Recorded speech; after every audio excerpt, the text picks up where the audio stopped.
Dear students, in our previous session, we learned the branches of economics. They are microeconomics and macroeconomics. After knowing the meaning of micro and macroeconomics and their features, it is very important for us to know how this microeconomics is different from macroeconomics. That is, you can observe here microeconomics versus macroeconomics. This concept we have to learn as the differences between microeconomics and macroeconomics. This particular heading is quite important heading. Clear? Observe the differences carefully and try to notice the major difference in each one of the points. So let us take up the first point. Observe the very first one. The word micro is originated from the Greek word micros, which means small. Whereas the other side you observe, the word macro is originated from the Greek word macros, which means large. So, what is a major difference you observe? Similarity and dissimilarity. Similarity is that both the words have been derived from the same language, Greek words. And another similarity is that micros, macros. But the major difference here is that meaning. Micros mean small, macros means large. Then come to point 2. Microeconomics was initiated by classical economists. When I say initiated, the concept of microeconomics was first introduced by classical economists like Adam Smith, Alfred Marshall, J.B. Say, and so on. Whereas the other side you observe, macroeconomics was initiated by J.M. Keynes. Then come to third, microeconomics major objective is optimum allocation of resources. Why optimum allocation of resources? Because microeconomic studies only about one single producer or one consumer.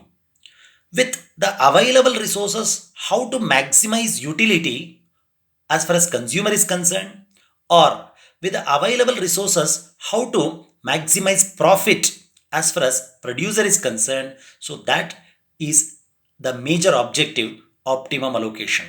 Then the other side, macroeconomics objective is full employment, that is to achieve full employment whatever the resources which are available, let us say human resource or natural resources, utilize those resources to the maximum possible extent and even to promote the growth of resources. Come to point 4. So microeconomics is the branch of economics which deals with the decision making of individual economic agents. So this we have learned in the very meaning itself. So microeconomics deals with decision making of an individual consumer or individual producer is said. That is what individual economic agents. Come to right hand side, that is macro. It is the branch of economics which deals with aggregates and averages of the entire economy. That is the reason why macroeconomics is called as the economics which is also referred as aggregates and averages or aggregative economics. Come to point 5. Microeconomics takes into account small components of the whole economy. When I say small components, it will not consider the entire economy.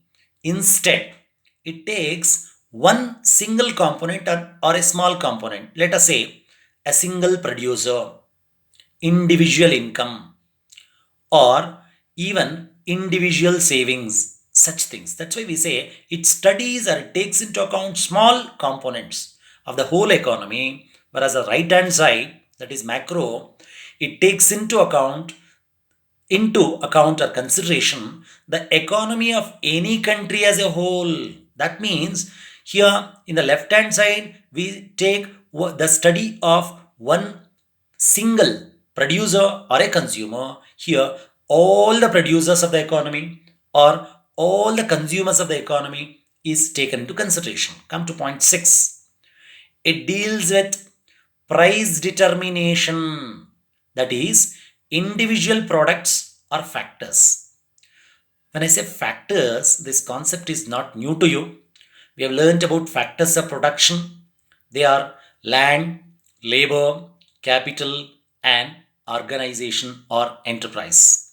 So, what should be the price of those factors of production? How it is determined? So, it deals, that is individual factor. Whereas other side, it deals with general price level. Even we have learned this concept and the meaning also. Come to point 7. Microeconomics is known as price theory. Focus on this highlighted word. So it is known as price theory. Why it is called as price theory? Because it explains the process of resource allocation on the basis of relative prices of goods and services. In the sense that whatever the resources we have, limited resources, allocate or distribute those resources based on the prices. Then come to the other side, macro. It is known as income theory. Observe this highlighted word, that is income theory. Why it is called? Because it explains the changing levels of national income of an economy during a period of time or a particular period of time. And the next point what we have is 8. It is concerned with the optimization goals of individual consumers or and producers. Here, observe, you link this point we have learnt even under the meaning. Individual consumer focuses on utility maximization, whereas individual producer focuses on profit maximization. Then come to point 8, the other side. Macro is concerned with optimization of the growth process of the entire economy. See, on either side, when you observe, macro focuses on the entire as a whole economy, country, but in the left hand side, micro, it takes into account a single, one person, one individual entity or small components. Then come to ninth. Microeconomics studies the flow of economic resources or factors of production from any individual owner to any user.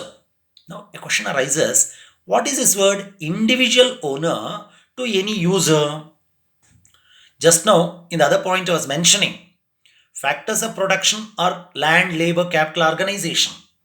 Land is owned by a landlord, let us say.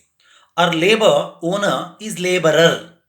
Now, individual owner, the laborer, in order to provide his labor, he will charge, let us say, wages. To whom his service is required? To the user, that is producer. So it studies like how individual owner supplies the factors of production in return for a reward, that is land, rent, labor, wages, capital, interest, enterprise or organization, profit, and so on. Come back to ninth, the other side. Macroeconomic studies the circular flow of income and expenditure between sectors of economy, that is firm sector, which means producer, and household sector, which means consumer. Remember, these two words are new to you. When I say firm, it is producer. When I say household, it is consumer. Come to point 10. Microeconomic theories help us in formulating suitable policies for resource allocation at the firm level. When I say firm level, that means one individual producer's level, clear, what kind of policies can be made, microeconomic theories help. But the other side, macroeconomic theories help us in formulating suitable policies for controlling inflation and unemployment. I think you know the concept of inflation. Inflation refers to an economic situation where prices increase and the value of money decrease. Unemployment refers to non availability of work in spite of willingness to work. That is unemployment. How to control these two in the economy as a whole? What kind of policies we have to form? And in order to form suitable policies to control such evils, macroeconomic theories help us. Come to point next, that is 11th point. It takes into account the aggregates. I repeat, it takes into account the aggregates over similar products or homogeneous products. Example, the supply of steel in an economy.